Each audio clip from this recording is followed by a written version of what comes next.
to pursue 205 dreams, being a mother and investing in a career that fulfills me.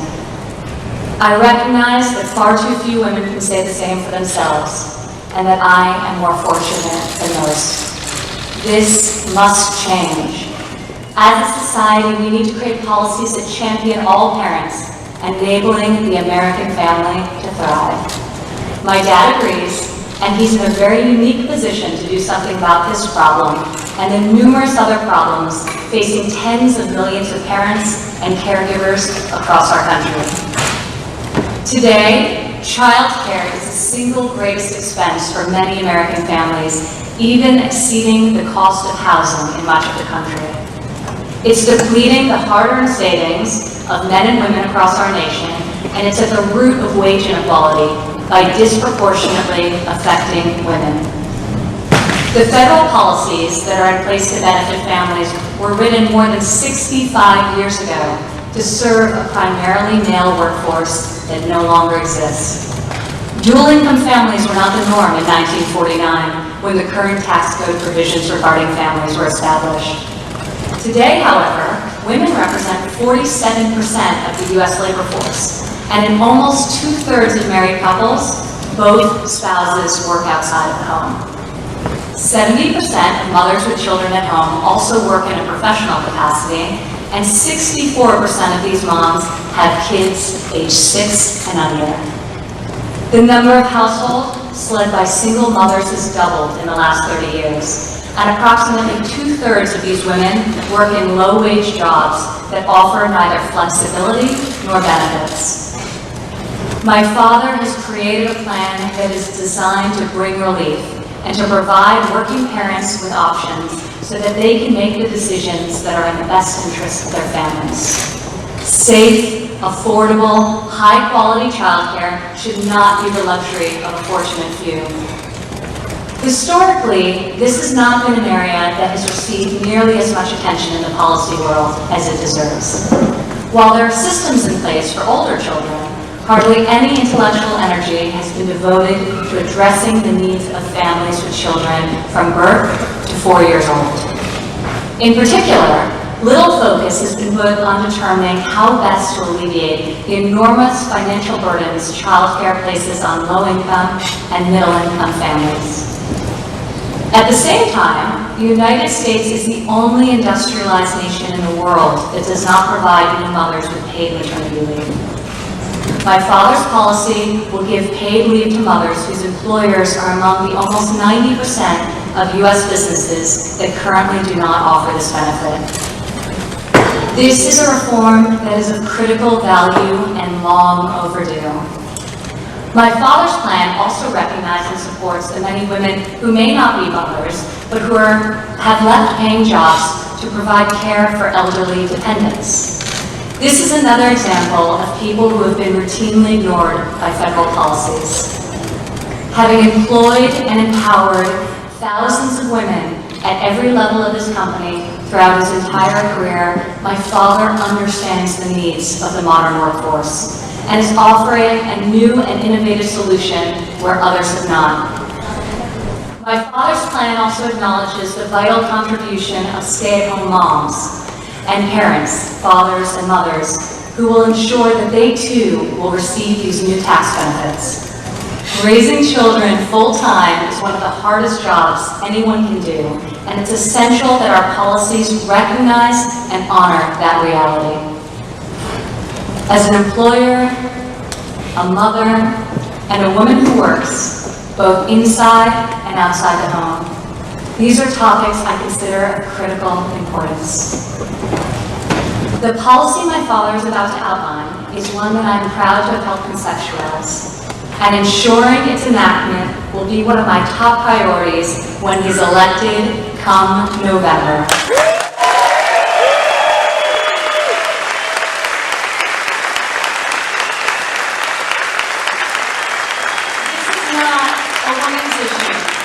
It's a family issue. It's an American issue. It's an issue that's often been discussed, but is yet to be solved. My father plans to change that, and now he will tell you how. It is with great admiration and respect that I introduce to you our next president, and my father, Donald J. Trump.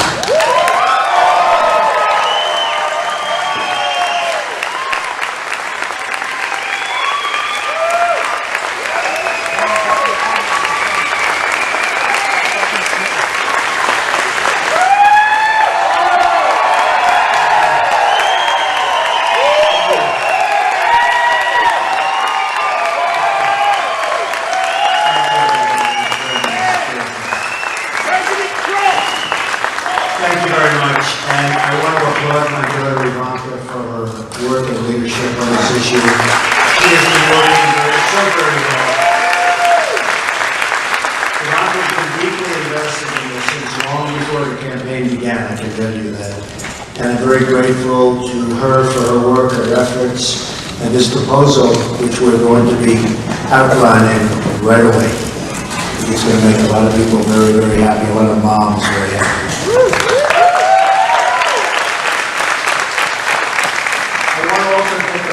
Recognize Congresswoman Kathy McMorris Rogers, the chairwoman of the House Republican Conference and a mother of 3 small children, who's been such a leader and worked so hard with us. So, Kathy, we want to thank you very much.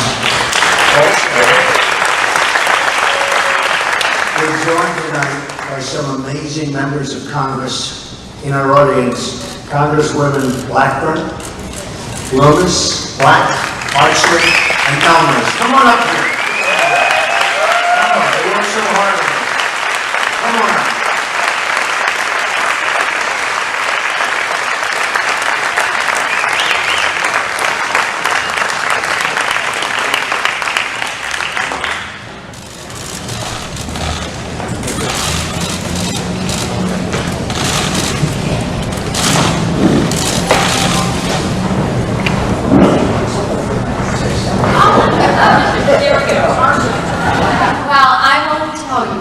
Marsha Blackburn, and I'm from the great state of Tennessee.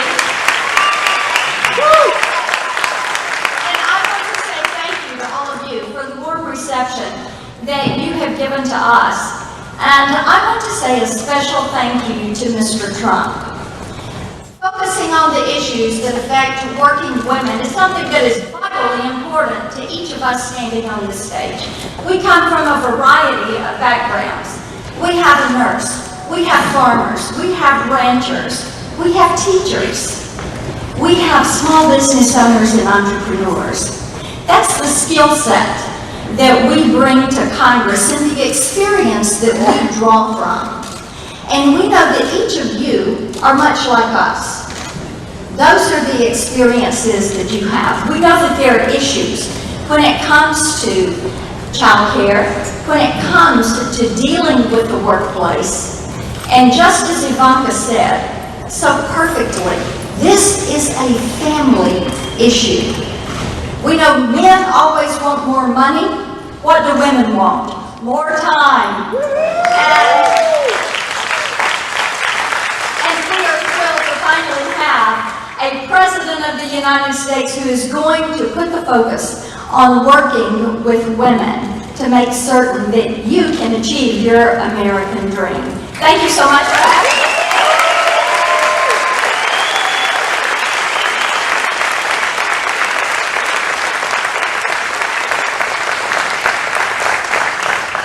Thank you very much. And Mayor Giuliani, please stand up.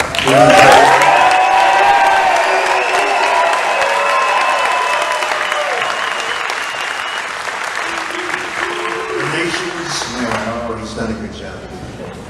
So our campaign is about ideas. We're about solutions to big, big problems. Problems that have gone on forever. I've traveled all over the country in recent weeks offering detailed plans to make life better for you and for your family. So important to me. I've outlined detailed proposals for providing school choice. You have to do that. Reforming our tax and regulatory code,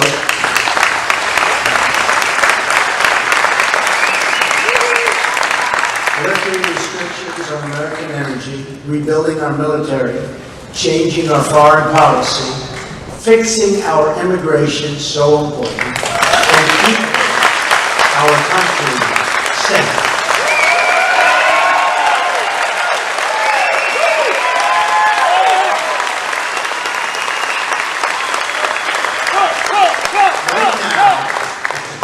Thank you. Right now, our politicians have locked our country into endless fights about small and petty things. I'm asking the nation to lift our sights and to imagine what we can accomplish if we work together, trust each other, and put the needs of our citizens first for a change.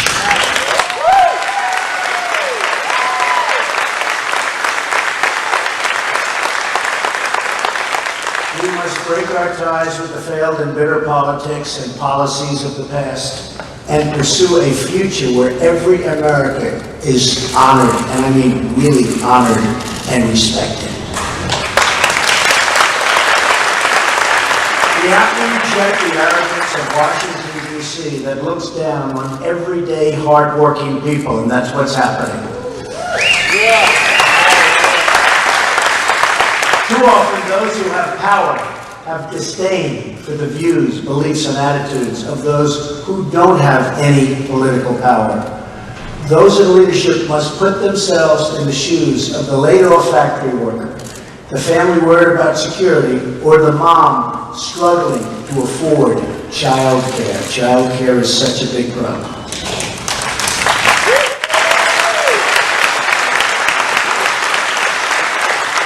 We're going to solve that problem. That means we need working mothers to be fairly compensated for their work and have access to affordable, quality child care for their kids. We want higher pay, better wages, and a growing economy for everyone. These solutions must update laws passed more than a half a century ago when most women were still not in the labor force. Most of them weren't even close. Today, nearly 2 in 3 mothers with young children have jobs. For many families in our country, child care is now the single largest expense. Who would think that? Even more so than housing. Yet very little meaningful policy work has been done in this area, and my opponent has no child care plan. She never will, and if it ever evolves into a plan, it'll never get done anyway. All talk, no action.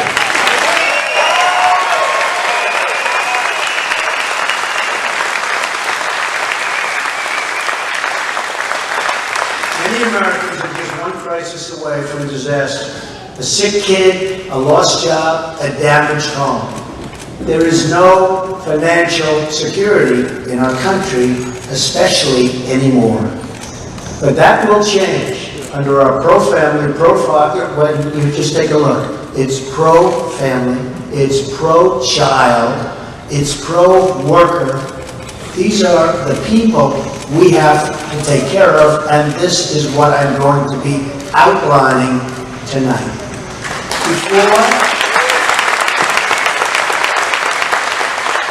Before going any further, I want everyone watching on TV, and there are a lot of people, right now, to go to donaldjtrump.com to read the full plan in great detail. The first part of my child care plan allows for every parent or family in America, including adoptive parents and foster parent guardians, to deduct their child care expenses from their income taxes.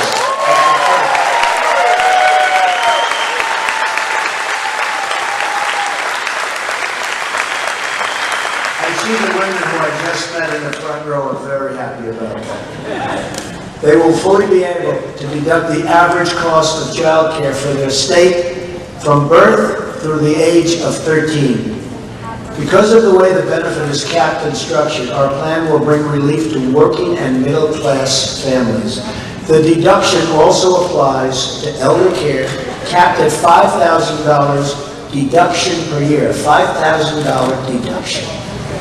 Importantly, our policy also supports mothers who choose to stay at home and honors and recognizes their incredible contributions to their families and to our society.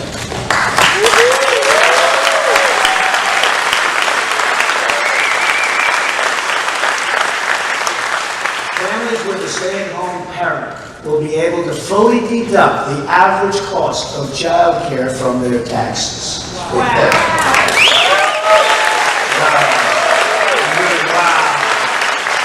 I like to hear wow. The congresswomen like to hear wow. Makes your life a lot easier, right? For low-income individuals who have no net income tax liability, we will offer an expanded Earned Income Tax Credit, that's EITC, in the form of a child care rebate.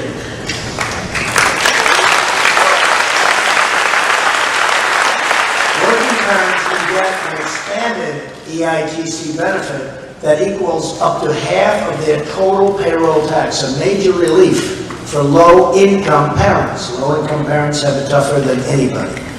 This translates to as much as an extra $1,200 in EITC benefits for working families. Next, our plan allows every parent in America to open up a dependent care savings account. Families can contribute up to $2,000 a year to these accounts, completely tax-free. She's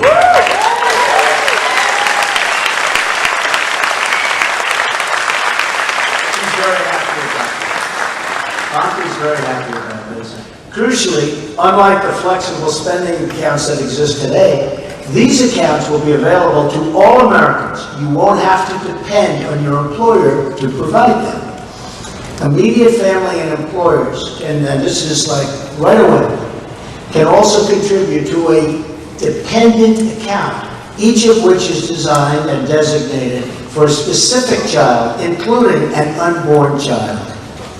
The money that is put into these accounts can also be spent not only on child care, but also child enrichment activities. Let's see. We'll start with that child. That will be our first child.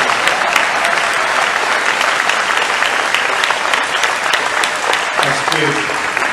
Additionally, the funds in these accounts do not expire at the end of the year. They don't revert to employers or to the Treasury. Instead, the funds roll over so that while only $2,000 can be contributed each year, unspent sums can accumulate and create substantial savings, tremendous savings, actually. These savings can be used by parents to help give their kids school choice and will thus contribute to the school choice reforms I outlined last week. A lot of good outlines last week on schools, and really popular, I will tell you. The funds will remain in the account until the age of 18.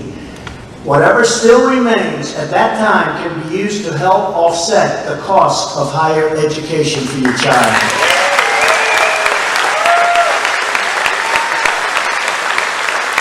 For low-income individuals, the federal government will provide matching funds. If parents contribute $1,000, the federal government will provide a $500 match. To help low-income families reach these targets and save money, we will put a box on federal income tax forms, allowing these parents to have their earned income tax credit funds directly deposited into their dependent care savings accounts. Pretty simple. These dependent care savings accounts can also be set up to provide care for elderly dependents.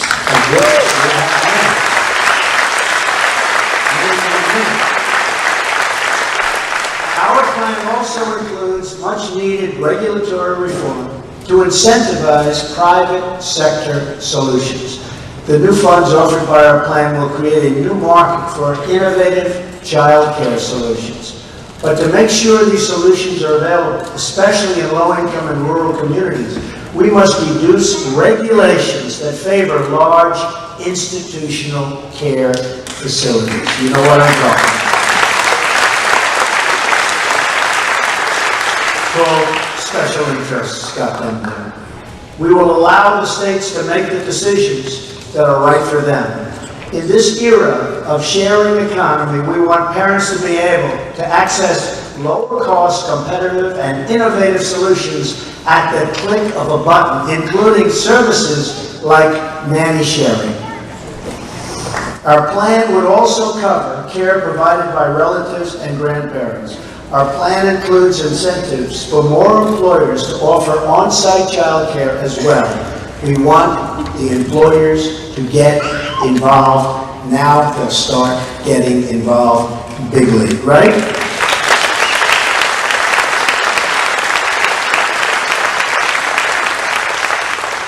And you'll start liking your employer a lot more. That's one of the benefits. This can often be a good solution for many working parents and can save them up to 30 minutes in commute time. It's a lot. Currently, only 7% of employers provide these services, not very much.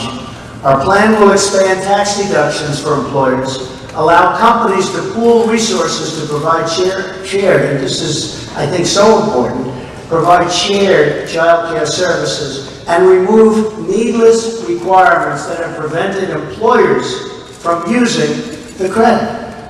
The requirements are so onerous that they never get to use it, even though in many cases they would like to. Finally, our plan offers a crucial safety net for working mothers whose employers do not provide paid maternity leave. This solution will receive strong bipartisan support. Do you agree with that? Do you think? When you go to the other side, they'll be okay? I'm hearing they will be. We'll get them to be okay, right? And we'll be completely self-financing. I think we will. We'll have bipartisan support. By recapturing fraud and improper payments in the unemployment insurance program, we can provide 6 weeks of paid maternity leave to any mother with a newborn child whose employer does not provide the benefits.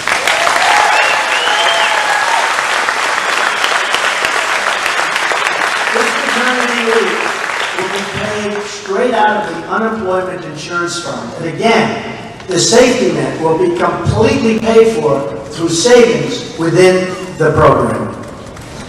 There are more reforms and solutions in our child care plan, and you can review them all on the website. On Thursday, I will outline my full economic plan, which is completely paid for through economic growth and proposed federal budget savings. It's going to be something special like this country hasn't seen in many, many decades.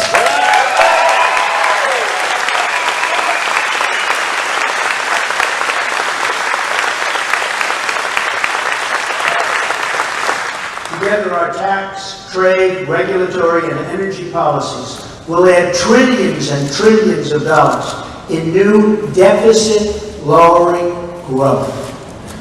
These are the kinds of solutions I want to bring to the White House as your president. It's time to free ourselves from the baskets that politicians try to put us into and always have put us into, and instead to work together. And I think you know what I mean.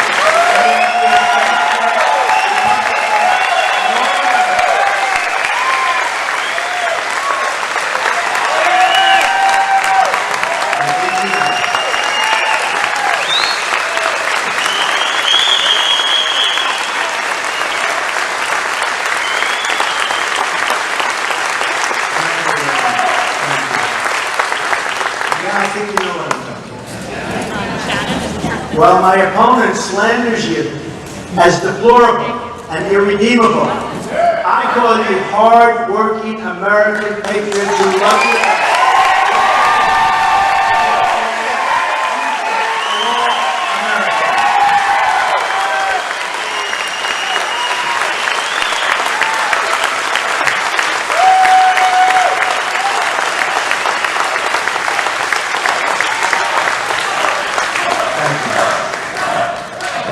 Thank you. It's time to end the rule of special interests and to begin the rule of the American people. That's what it's all about. It's a big change.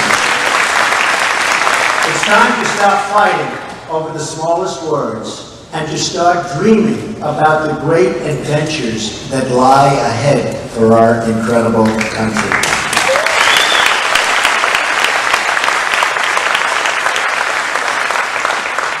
It's time to start believing in America again. Together, I promise you, together, we will make our country strong again. We will make our country prosperous again. We will make our country great again, greater than ever before.